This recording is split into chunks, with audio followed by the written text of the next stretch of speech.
go, go, bada bing, bada boom, bada bada bada. Hi. Well, I got braces, and yeah, I got braces. I got them on Wednesday. So, ready for the episode? What are you gonna do this episode? I know. Let's read a book. Name of it is 8th class pets plus 1 squirrel divided by 1 dog equals chaos. And by the way, you remember my name, right? Good, thank God. And by the way, it's Nikhil, if you don't know me, because if this is your first episode. It's by Vivian Velde, illustrator Steve Jarkman. I'm gonna read one chapter every episode until we reach the last chapter, which is going to take 1, 2, 3, 4, 11 episodes. Wow. Okay, so the first chapter is Twitch, the schoolyard squirrel. Being a squirrel is the best thing in the world. The next best thing in the world is living where I live, near the school. Near school. School is where humans send their young to learn. I don't know why. Squirrel mothers teach their own young. These are things my squirrel mother taught me. How to climb, how to land when I jump or fall, how to find my food, how to find food, how to bury food, how to find food after you buried it, how to look cute enough that humans will give me food so I don't have to find it, bury it, or find it again, how to get along with animals I don't eat, that don't eat squirrels, not eating squirrels, something I admire in those I meet, and how to get away from animals that do eat squirrels. These are all valuable lessons for a squirrel. I don't know, I'm not sure why humans can't teach their own young. A few of the children are all right at climbing, but most aren't good at finding food, and they're hopeless at burying food. A mother squirrel teaches her young all they need to know by the end of summer, but human children spend 5 years in school. 5 years in school. 5 years is long enough for a squirrel to go very, very old. So it's a good thing we're fast learners. And humans, they aren't even truly finished in 5 years. I've heard them talking and I know. Before they go to school, they go to kindergarten. And after they leave school, they will go to something that is called middle school. And after that, they will go to high school. I haven't seen any of these other places, but I have no idea what kindergarten is.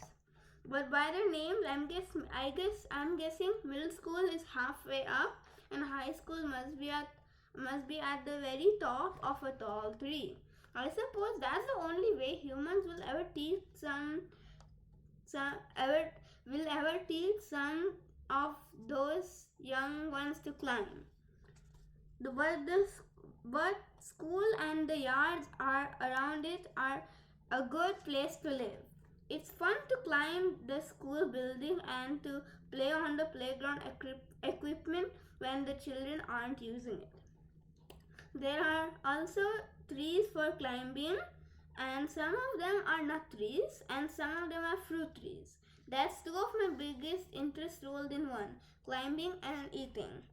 And the people who live here love squirrels. They're always burying toys and exercise equipment for us, and they set these things up around the field to make sure we notice them. It's a mini playground with a snack bar in the middle. Some of the toys are for twirling on, and there are ropes to shinny up and climb down. And balance beams walk across. Sometimes, to make things extra challenging for a benefit, ropes and poles are greased to make them slippery. Whee! It's very considerate for people to give us these jungle gyms so that we don't become fat and lazy, like for example the groundhog. One day I was exploring a new bird feeder in the yard next door to school. There was a big slippery disc for sliding on, and I was having so much fun I lost track of time. Then I realized that the air had turned cool and the shadows were growing long. Evening is a dangerous time of day because certain creatures who are not squirrels and who are not fat and lazy groundhogs start thinking about dinner or breakfast. Some of them start thinking of a meal that involves squirrel. And I look up, and there was an owl, and she was flying straight at me, as though I was the main course on the snack bar. All I could do was start running in a zigzag pattern, trying to confuse that owl. I didn't even notice the dog who was napping in his front yard. Now, it's easy to point a finger or a paw in blame, but I say if that dog didn't want me running over his nose, he should have rested it on the ground between his paws. But anyway, the next thing I knew, the dog was chasing me too. He ran so hard he broke his leash and that was supposed to hold him in his yard. Luckily, one of the humans who works at school had left the door propped open, and I noticed a big banner. "Welcome," banner said. This is the same banner that tells children school is open again after the summer. Somebody was always obviously telling me school was open for me to escape from the dog. Didn't I say people here love squirrels? So for the first time in my life, I ran into school. The owl veered away and flew off into the evening, but the dog followed me in. And that's the end of the first chapter. Okay? So next time we will read the second chapter, which is Green Eggs and Hamster. The first grade hamster. And by the way, there was one more picture I forgot to show you. This is when the owl was coming for the squirrel, and this is when the squirrel ran over the dog's nose.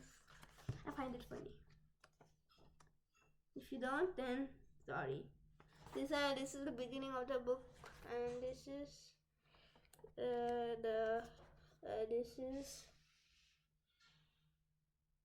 the cover. Okay, thank you so much. And if you want to buy this book, it is pretty good. I think you should do it.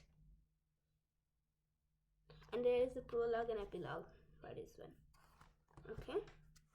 Thank you for listening to today. Team Mickey, let's go.